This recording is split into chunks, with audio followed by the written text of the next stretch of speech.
नमस्कार मंडळी, आज आपण बनवत आहोत व्हाईट सॉस पास्ता। तर चला बघूया आपण काय काय घेतलेलं आहे। आम्ही पास्ता घेतलेला आहे 4 माणसांच्या हिशोबाने। याला मी मीठ टाकून बॉईल करून घेतलेला आहे। आपण घेतलेला आहे चीज, मैदा, इथे ग्रीन हर्ब्स घेतलेले आहे, ब्लॅक पेपर घेतलेला आहे, चिली फ्लेक्स, बटर, मेयोनीज आणि जे दूध लागणार आहे ते दूध गरम करून घेतलेलं आहे।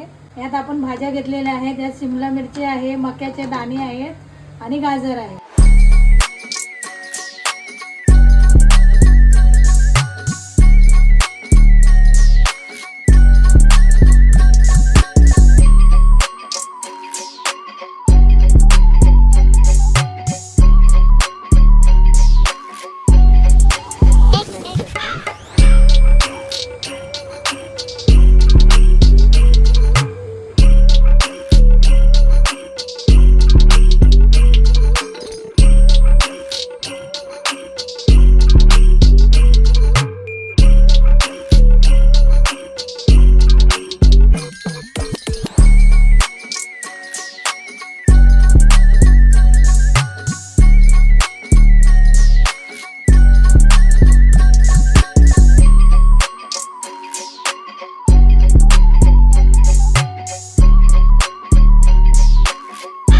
रेडी झालेला आहे आपला व्हाईट सॉस पास्ता।